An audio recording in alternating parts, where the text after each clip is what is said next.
Alabasta review. You ready? Ready? Let's go over Baroque works. Alright, so Baroque works were the main antagonists of the entire arc. It includes Mr. One, Robin, and Crocodile. Pre-Alabasta, that's where it goes, right? The Straw Hats were drinking. They got drunk and they OD'd and they passed out. The ones that didn't pass out was Nami and Zoro. And Nami and Zoro found out that the people set them up. And that includes, what's her name? Vivi. So Zoro, the minority hunter, he fights off the people, right? He pretty much diffs everybody there. I should have wrote down some notes. This is bad. The guy that was like ma, the singing dude, he got dipped by Zoro. Then he hopped on the ship to leave, and they became like friends or something like that. Then his ship blows up, and then Vivi's like, oh my goodness. Let's talk about Vivi. Vivi is the princess of Alabasta. So she tries to stop the Civil War from happening. Not Civil War, but from her society from collapsing from the inside out because of the political views that's going on. Okay, so the arc before this is Drum Island. Drum Island is the most important arc in my opinion. Well, the most important event that happened leading up to Alabasta because of Chopper. And going on to Chopper. So Chopper is a little deer. This little deer has a blue nose, he's short, and he could turn to two other different forms. This is his base form, right? Then he has his deer form, and then his gigantic huge form. But he also has more forms. He has super furry ball form, and he could turn to a furry ball. And Chopper has a superpower, and his superpower, aside from his double for the 8, he can lock on and find your weak spot. He does like this, and then he's like, bam, I found your weakness, and he attacks it. Alabasta. So the Straw Hats arrive at Alabasta. When they get there, Luffy starts wilding out. Zoro immediately gets lost when they're traveling to Alabasta, and that's just about that. They just walk to Alabasta, essentially. And then they meet the rebellion. Whenever they're around shopping, Chopper ends up getting lost. While everybody else is shopping, doing their little thing, he goes into this wagon. He falls asleep in the wagon, passes out, and ends up somewhere completely else. And where he ends up is with the rebellion supplies. And the rebellion, their goal is to rebel against the... This is so hard. This is like out of my bubble, okay? The importance of Chopper. Here's why I say Chopper is the most important character in Alabasta. Without Chopper's ability to talk to other animals, the Straw Hats would be completely screwed. Like, there was nothing they could have done if Chopper cannot speak to animals. First one is the camel. The camel came in super clutch. 2, the duck. He can talk to the duck, and the duck is a vital role in Alabasta. Same with the crab, not crab. Oh, yeah, the crab. The giant crab. It was a lobster. It was a giant crab that he got to know and meet, and the crab helped him out because of Chopper. Chopper talked to the camel. The camel knew a guy, and that guy was a giant crab. It took him to Alabasta. Also, like I was saying, it was like these sea turtles when they're crossing river to get to Alabasta. It was because of Chopper. Smoker. So while the boys in them are doing their little thing in Alabasta, Smoker pops up because Smoker was still chasing them. And when Smoker's like doing his thing, he's looking for Luffy, and he finds out that he sees a little pirate. Guess who that pirate is? What is it, Luffy or Ace? We get to meet Ace. This is the first time we get to see Ace, and Ace is Luffy's brother. His older brother. Right, chat? That's his older brother, right? Yeah, I think it's his older brother. Yeah, that's his older brother. And this older brother of his is very strong. He's a Logia type. The second Logia type that we get to meet in the show besides Smoker. Luffy meets Ace at this point, and he meets Ace through looking for food. Yeah, that's what happened. Because Luffy is looking for food, and then he zooms in, goes through, bam! He hits Smoker and Ace at the same time. They go sent through walls upon walls. Then he goes, food! You know how Luffy goes, he's like, nom nom nom. He loves munching on meat and that kind of stuff, right? Pretty much from there, he tries to escape, but then Smoker continues to chase him, and Ace is like, hey little bro, let me handle this. That goes into Smoker versus Ace. L stance. Bro, he's like this. Like that's a peak stance. So they ended up fighting each other, right? They couldn't fight each other because they're both Logias. All they kept doing was like swirling up together like a little, tornado. That's pretty much what happened.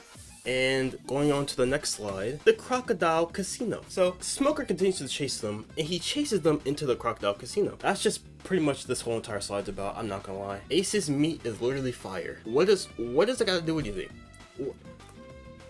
So, bam, these idiots ended up getting caged because there was 2 crossways they were getting chased into. It was pirates and VIPs. These idiots started running pirates instead of VIPs. And because of that, they got trapped. This was also where we learned about stone prism, sea prism, or I learned about it because I wasn't paying attention for the first part. And for this whole entire part, right, they try to get out the cage, but they couldn't because you touch the cage, you get sick because you're a double fruit user, and the stone is also really hard already. So what the crew decided to do was to get this bot, Mr. 3, to release them. Oh wait, no, this is where they get to meet Crocodile, the Sand Logia himself. This man is a demon, homicidal maniac, and they learn about Crocodile, his evil doing, his whole plan for Utopia, not actually Utopia, because he's actually insane. He's just a maniac. Mr. Prince. They're all out of luck. They think they're gonna die, but Mr. Prince pulls up. That's my boy. And so what he does is he beats up this bot named Mr. 3. And Mr. 3, he has the devil fruit to turn himself into, I think it was wax. And for the key, they beat up a bunch of like huge banana crocodiles that Luffy calls bananas, but they're actually banana crocodiles. They get out and Luffy bodies all the crocodiles. So after that, there's Luffy versus Crocodile. The first time they run their ones, they're running off to Alabasta, and Luffy is like, hey, you guys keep going, I'll handle this. This is light work. And little does Luffy know, he was not him. Luffy actually got holded because he did not know how to hurt Crocodile. And Crocodile hooked him like this, and he ended up dying, in which he should have died. What saved Luffy, right, hear me out, was plot armor. Luffy had the shonen plot armor, because he should have died. There was no way he should have looked at it. And then there's the fights of the number people. The Mr. 1, 2, 3, 4, it keeps on going. So this is the one that Zoro fought. Mr. 1. Zoro gets whooped by Mr. 1. And then Mr. 1 was like, you're dead. He sliced like a bunch of rocks. The rocks fall on Zoro. But before they fall on Zoro, Zoro's like, oh, I'm almost dead. Let me do my secret move. Let me do my... How did I end up over here? Oh, I don't know what just happened. Oh, wait. It's because every time I'm on the brink of death and I don't actually die, my senses are enhanced. So therefore, I'm unkillable. I can do anything with this. I can even cut through steel. Anime plot, am I right? Then there's this bum Mr. 2. This fight was so lame. I did not like this not one bit at all. I don't like it at all. It's because that Sanji is a light-skinned simp. He was whoop. He understood whoop him. And he's like, oh, I can change my face to Nami. Wow. And he's like, oh, my Nami. And you know how that ended up. And here's Mr. 4, the mole, and the dog gun. This was so lame in so many ways possible. You had me watching Usopp and Chopper fight. Usopp, okay, let's talk about Usopp for a second, boys. Usopp should be dead. He went through so many walls with his long nose. His nose should have been like inverted. There was just no way he's alive still. See him with taking explosions and stuff like that? Like, who do they think Usopp is? Spike chick, she's actually so sad. There was no way you lose to Nami out of all people. Me, Malik, I will drop off Nami. And you gave her so many opportunities to do her little magic tricks, party city tricks, and you lost to her. That is crazy. The betrayal of Robin or Crocodile. You get where I'm going. Crocodile and Nami are partners. I mean, Robin, they're partners, right? And she's like, I can't read the stone, but she was capping though. And then he's like, oh, you can't read that? You don't know what that says, really? Ah! And she gets hooked from the back. And she should have died right there. There was no, one thing about One Piece, right?